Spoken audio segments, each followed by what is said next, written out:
ما ایڈورټ کالج نه کړو ګریجویشن جی هغه نه پس به امریکا ته لاړم هلته مې بزنس کې ډیګري اخیسته MBA مې هلته مې کړی جی جی جی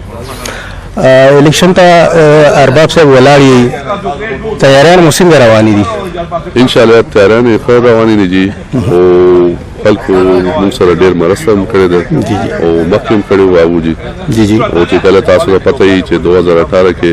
آزاد الیکشنونه کړو جی جی هغې کې موږ ډېر ښه ووټ اخیستو ان شاء الله زموږ تیاریان ډېر بھرپور جوش او جذبې سره روانې دي ماشاءالله ماشاءالله ارباب صاحب دا راته وایي چې کله تاسو الیکشن وګټئ نو علاقې دپاره ستاسو منشور به څه وي؟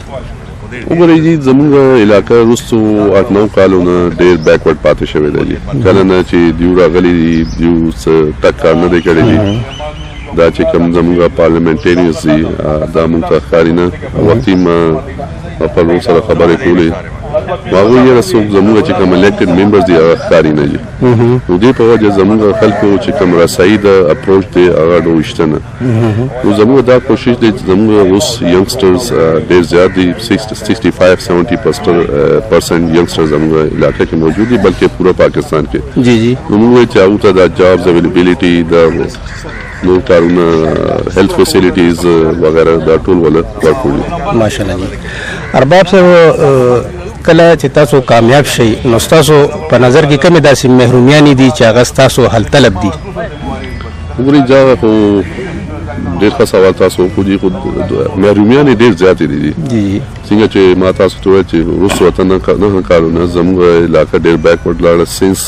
زموږ چې کوم پارلیمنټریانز ممبرز الیکټ شوي دي جی جی هغه ډېر علاقه کې ښکاري نه څه کارونه نه کېږي جي جی جی نو زموږ ډېر ښه یو منشور موږ کړی دی ریټن به تاسو له قسم هم درکړي جی جی موږ پوره هغو دپاره پلانینګ کړی اسپیشلي ما وختي خبر وکړه جی جی چې دا ینګسټرز دي دوی ته جابز پکار دي جی جی دا زموږ هیلث فیسیلیټیز چې ډیټیریټ شوي دي دې کې کار کول غواړي او دا معمولي کارونه خو ډېر زیات پاتې دي چې دا هم به کول غواړي جی الله دې وکړي ارباب صاحب زه دا کوېسچن اکثر کینډیډیټ نه کوم چې دا خو لکه د کور کوسي الیکشن دی که نه نو په دې کې خلک تعلقات خرابوي یو بل سره جګړې کوي نو دا تاسو عوامو ته څه پیغام ورکول غواړئ دې باره کې؟ یاره جی زه خو وایم چې د الیکشن یې ځي راځي خو تاسو صبر به کوئ جي الله تعالی نه صبر دعا کوئ جي الیکشن اکثر د خلک راشي ډېر جذباتي شي ورکوټې خبرو باندې جنګ جګړې نو دې نه څه جوړېږي نه زه به هغو ته وایم چې تاسو بالکل صبر تحمل نه کار الی جي او د معمولي خبرو باندې جنګ جګړې مه کوئ ځکه چې دا ډېر کار هم نه دی چې د معمولي کار باندې سړی جنګ او دښمني ځان له دې نه پیدا کوي جی جی ارباب صاحب اخره کې تاسو خپل ووټرانو ته څه پیغام ورکول غواړئ؟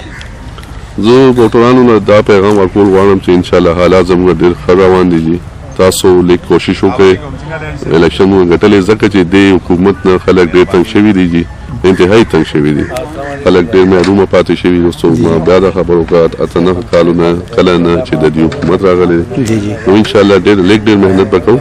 او سیټ تاسو انشاءالله ګټلی دی ماشاءالله ارباب صاحب تاسو ډېره شکریا ادا کوو چې تاسو موږ له په دې چمکني ټي وي کې ټایم راکړو قیمتي ټایم مو موږ ډېره مهرباني شکریا جي تاسو ډېره مهرباني تھینک یو ګرانو مینوالو دا موږ سره ارباب عمر صاحب کوم چې د تحصیل چمکني نه نامزد امیدوارو ګرانو مینوالو آینده به ستاسو دپاره د نوي مېلمه سره بیا ستاسو په خدمت کې تر هغه دمه پورې اجازت غواړو د الله په امان